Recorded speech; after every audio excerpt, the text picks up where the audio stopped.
മോദി വാ പൊളിക്കുമ്പോൾ എല്ലാം പറയുന്നത് ട്രംപ് തന്റെ ഏറ്റവും അടുത്ത സുഹൃത്താണ് എന്നാണ്. എന്നാൽ American president elect Donald Trump വിശ്വഗുരു മോദിയെ വല്ലാതെ അപമാനിച്ചിരിക്കുകയാണ്. കോടിക്കണക്കിന് രൂപ മുടക്കി ഉണ്ടാക്കിയ മോദിയുടെ ഓരോ ഫേക്ക് ഇമേജും തകർന്നു വീണുകൊണ്ടിരിക്കുകയാണ്.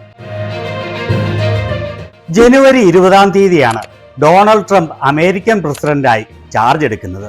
ചരിത്രത്തിലാദ്യമായി ഒരു അമേരിക്കൻ പ്രസിഡന്റിന്റെ സ്ഥാനാവരോഹണത്തിൽ വിദേശ രാജ്യങ്ങളുടെ തലവന്മാരെ ക്ഷണിച്ചിരിക്കുകയാണ്.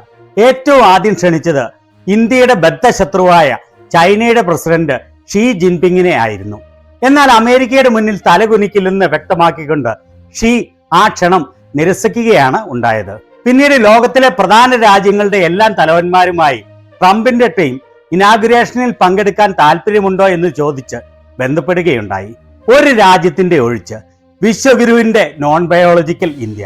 അതും ഓർക്കണം, മോദിയും മോദിയുടെ മന്ദഭക്തരുമെല്ലാം ട്രംപിന് വേണ്ടി എന്തെല്ലാം ചെയ്തവരാണെന്ന്. ഇന്ത്യയിലുള്ള വളരെയേറെ മന്ദഭക്തരാണ് ട്രംപിന്റെ വിജയത്തിനു വേണ്ടി പൂജകൾ വരെ ചെയ്തത്. ലോകത്തെ ഇസ്ലാമിക തീവ്രവാദത്തിൽ നിന്ന് രക്ഷിക്കാൻ ട്രംപിന് മാത്രമേ ആവൂ എന്നും പറഞ്ഞ് ഹിന്ദുസേന പൂജ നടത്തിയതിന്റെ വാർത്തയാണ് ഇത്. ഇതുപോലെ പല വാർത്തകളും വീഡിയോകളും നിങ്ങൾ കണ്ടിട്ടുണ്ടാവും. അതുപോലെ ട്രംപിനെ ഇന്ത്യയിൽ കൊണ്ടുവന്ന് വലിയ സ്വീകരണം കൊടുത്തയാളാണ് മോദി.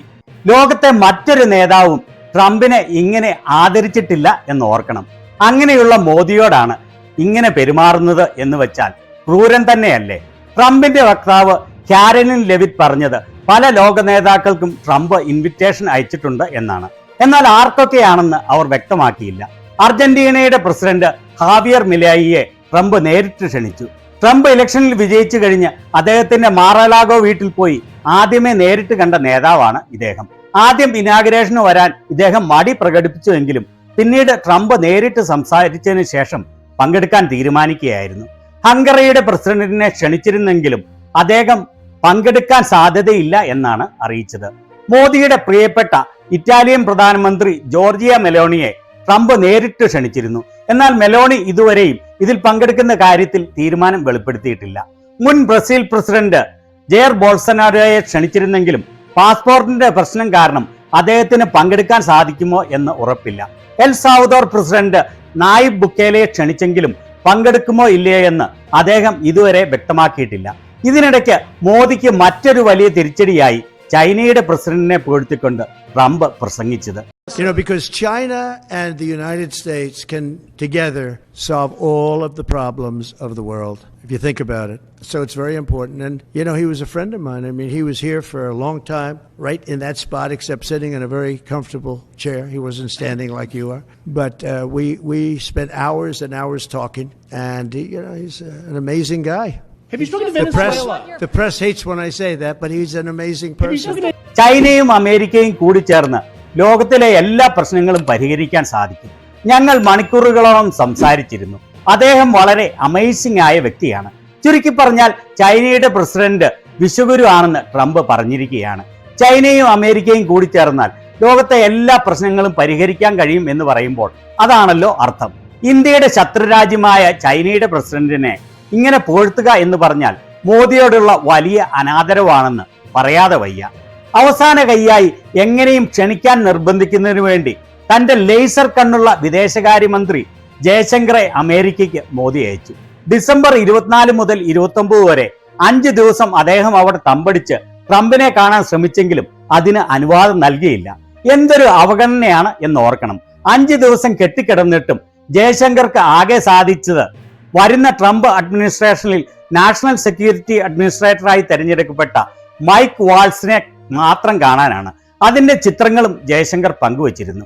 ജയശങ്കറിന്റെ ഈ വിദേശയാത്രയെക്കുറിച്ച് BJP നേതാവും മുൻ കേന്ദ്രമന്ത്രിയുമായ സുബ്രഹ്മണ്യൻ സ്വാമി പറഞ്ഞത് മോദി തന്റെ വെയിറ്ററെ പ്രസിഡന്റിന്റെ ഇനാഗുറേഷന് ക്ഷണം എങ്ങനെയും ഒപ്പിച്ചെടുക്കുന്നതിനു വേണ്ടി അമേരിക്കയ്ക്ക് അയച്ചിരിക്കുകയാണ് എന്നാണ്. ട്രംപ് ഇലക്ഷനിൽ ജയിച്ചതു മുതൽ ഇന്ത്യയെ പലതരത്തിൽ ഭീഷണിപ്പെടുത്തിക്കൊണ്ടിരിക്കുകയാണ്. ട്രേഡിന് ഡോളർ അല്ലാതെ മറ്റേതെങ്കിലും കറൻസി ഉപയോഗിച്ചാൽ 100% താരിഫ് ഏർപ്പെടുത്തും, ഇല്ലീഗൽ ഇമിഗ്രേഷൻ തടയും, H1B വിസ ദുരുപയോഗം തടയും, അങ്ങനെ പല കാര്യങ്ങളും പറഞ്ഞു. വളരെ ആശങ്കാജനകമായ മറ്റൊരു കാര്യം, ട്രംപ് വിജയിച്ചു കഴിഞ്ഞപ്പോൾ അനുമോദിക്കാനായി മോദി വിളിച്ചപ്പോൾ ട്രംപ് ഫോൺ എടുക്കാൻ തയ്യാറായില്ല.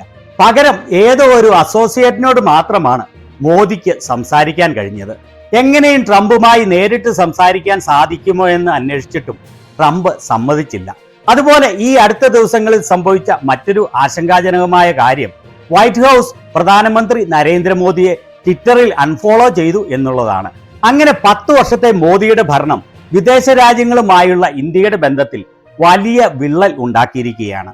ഭക്തന്മാർ ഇപ്പോഴും വിശ്വസിക്കുന്നത് 2014 മുൻപ് ഇന്ത്യക്ക് വിദേശ രാജ്യങ്ങളിൽ ഒരു സ്വാധീനവും ഇല്ലായിരുന്നെന്നും മോദി വളരെ ശക്തനാണെന്നും മോദി വന്നതോടുകൂടി വിദേശങ്ങളിലെല്ലാം ഭയങ്കര സ്വാധീനമായി എന്നുമാണ്. എന്നാൽ സത്യം നേരെ മറിച്ചാണ്. 2014 മുൻപ് ഇന്ത്യയുടെ എല്ലാ അയൽ രാജ്യങ്ങളുമായും അമേരിക്കയും UK-യും കാനഡയും ഓസ്ട്രേലിയയും ഫ്രാൻസും ജർമ്മനിയും ഇറ്റലിയും ഉൾപ്പെടെയുള്ള ലോകത്തെ വൻ ശക്തികളുമായും ഇന്ത്യക്ക് മികച്ച ബന്ധമായിരുന്നു ഉണ്ടായിരുന്നത്. The Prime Minister of the Republic of India. Jawaharlal Nehru മുതൽ മൻമോഹൻ സിംഗ് വരെയുള്ള ഇന്ത്യയുടെ മികച്ച ഭരണാധികാരികളെ വൻ ശക്തികളെല്ലാം വളരെ ബഹുമാനത്തോടെ ആയിരുന്നു കണ്ടിരുന്നത്. അങ്ങനെ ഒരു രാജ്യമാണ് മോദി എന്ന ഒറ്റയാളുടെ കയ്യിലിരിപ്പ് കാരണം ഇപ്പോൾ ഒരു സുഹൃത്തുക്കളും ഇല്ലാതെ എല്ലാവരാലും അവഗണിക്കപ്പെട്ട് ലോകത്തിൽ ഒറ്റപ്പെട്ടു പോയത്.